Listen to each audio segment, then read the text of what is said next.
your name? The lady that asked the question. So thank you for the question. Look, I'll make, and this will be unknown to a lot of people. We need to actually look after our rich people because our rich people own companies and create jobs, and they own and companies create wealth, and then they throw off taxes, which then go to the social structure of the country. I'm not sure how many of those companies actually pay their tax though. Most of them get out of it. And in fact, Singapore lowered their taxes. And guess what? It increased the coffers and treasury because all of a sudden organisations and individuals decided, well, they didn't need to hide money, so they could just, it was a fair price for $1 Do we want a society like Singapore though? Be careful what you wish for.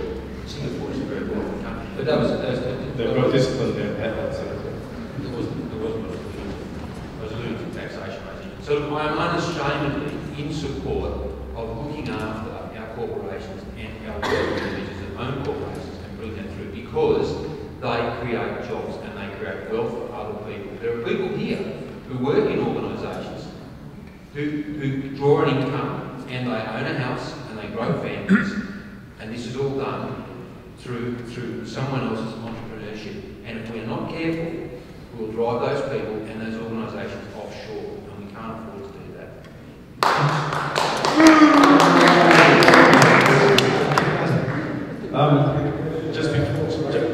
Just before I respond, I'll go back to the original question. I think the tax system we have does create some rather perverse and unintended, or maybe intended consequences. And I think the idea of a root and branch review of the tax system was much over-needed, but it's sad that not much of it's been picked up.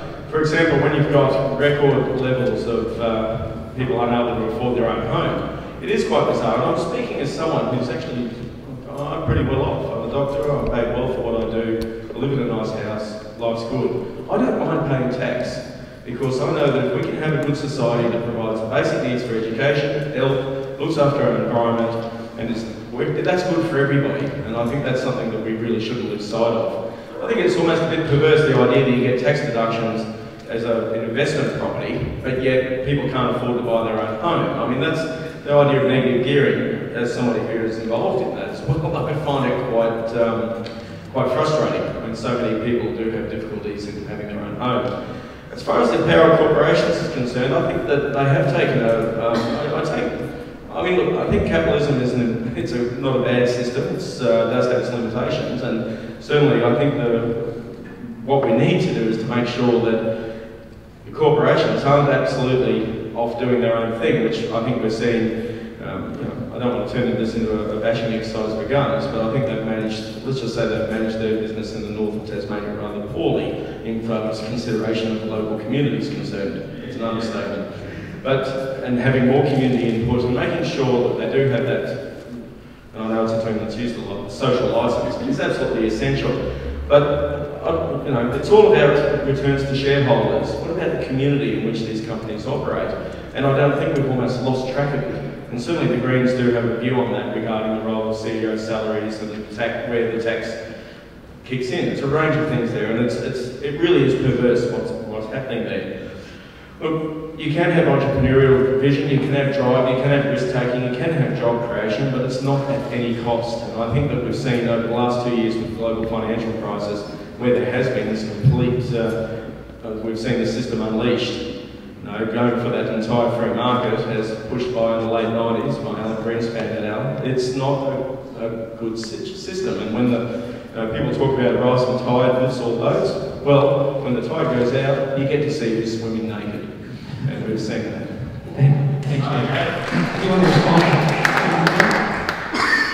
you. Just on the economy, and I think it's important, and we have been beaten to death, and I understand that everyone knows that we've got through this global recession quite rather unscathed, but there is still a lot of people out there that are finding it very difficult. But it is good to remember that the US lost 8 million jobs, and not only have they lost 8 million jobs during this recession, but they are also the low-income people in the US are struggling. There is more and more homelessness. There are more and more social issues, and that is caused by the fact that their economy is not strong. And due to the decisive action which was done by the Labor Party, we have saved many jobs, but also more important, just as important, we've saved the social fabric of our community potentially.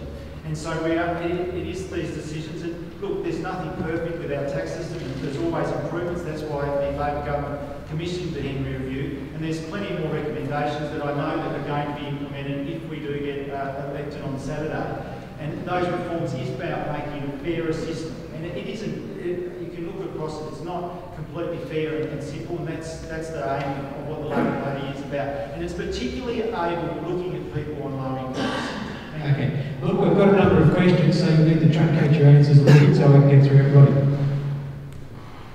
Hi, I'm Annie Moore. I live in Denison, and I'm feeling very ashamed of being an Australian at the moment, and I'd like to know how each of you, if elected, would help me. And I've got so many issues, but I'll pick two. Will you do something so that I'm not ashamed of how we treat people who are seeking asylum in this country? And remember that it's people seeking asylum, they're not asylum seekers, they're people. They're people seeking asylum. And will you do something so that I'm not ashamed every time I drive to Launceston and that I have to drive over 40,000-year-old remains?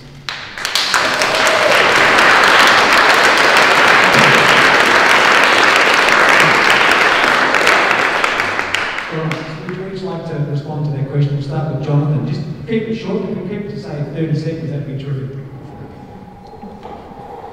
On the issue of people that are seeking refuge in Australia, this, as we're well aware, is a regional issue, and it's dealing with a huge mass of people. And we talked about Pakistan before with the huge